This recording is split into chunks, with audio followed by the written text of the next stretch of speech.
आजचा 10 तारखेचा अभ्यास आपण बघूया. याच्यामध्ये सुरुवातीला अल्फाबेटिकल लेटर्स तुम्ही सगळे लिहायचे आणि या ठिकाणी मी काही स्पेलिंग लिहितो ते सुद्धा लिहायचे. सगळ्यात पहिले आहे ए एम, याचं वाचन करायचं ॲम. काय वाचायचं याला? ॲम.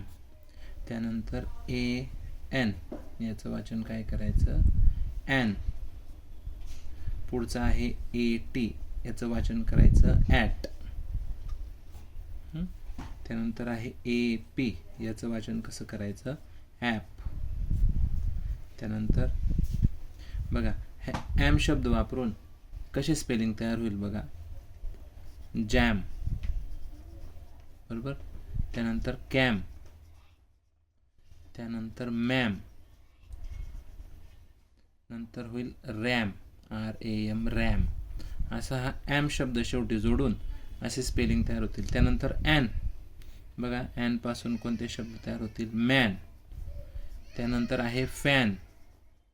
फॅन नंतर अजून होणार बघा. त्यानंतर आहे जॅन, JAN, जॅन. त्यानंतर पॅन, PAN, पॅन म्हणजे तवा.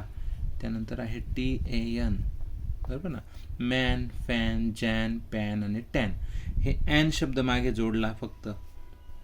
एमचा आवाज म असतो म्हणून मॅन, एफचा आवाज फ फॅन, जेचा आवाज ज जॅन, पीचा आवाज प त्याच्या मागे ॲन जोडला पॅन, टीचा आवाज ट त्याच्या मागे ॲन जोडला टॅन. आता ॲट शब्द जर जोडला आपण तर कसे शब्द तयार होईल बघा. कॅट, त्याच्यानंतर बॅट, बघा बॅट. त्याच्यानंतर अजून जर घेतला तर मॅट. मॅट म्हणजे काय असते? चटई, MAT. त्यानंतर घेतला रॅट, RAT, रॅट. रॅट नंतर अजून जर घेतला आपण तर सॅट, SAT, सॅट म्हणजे बसला. ठीक आहे. आता ॲप शब्दापासून हा जर शेवटी जोडला स्पेलिंगांच्या अक्षरांच्या तर कसं? Map, MAP, map, map. त्यानंतर गॅप, GAP, गॅप. त्यानंतर टॅप, TAP, टॅप म्हणजे काय? नळ. नळ जो असतो आपला पाण्याचा तो टॅप. त्यानंतर अजून शब्द तयार होईल सॅप, SAP, सॅप. आणि आपल्या डोक्यावर आपण घालतो ती काय असते? Cap, CAP. बघा हे अक्षर वापरून अशा पद्धतीने शब्द तयार होतात.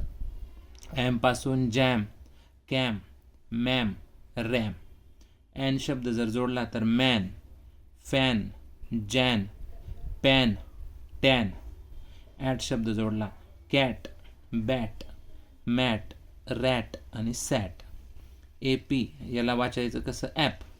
त्याच्यापासून शब्द कसे बनणार? मॅप, गॅप, टॅप, सॅप आणि कॅप. अजून जर एक शब्द बनवायचा म्हटलं तर आपण तयार करू शकतो लॅप, LAP, लॅप. त्याच्यानंतर नॅप. हे अशा पद्धतीचे आपण अनेक शब्द, जर हे आपल्याला नीट समजले, यांचे उच्चार कळले की हे शब्द आपल्याला आपोआप पाठ होऊन जातात.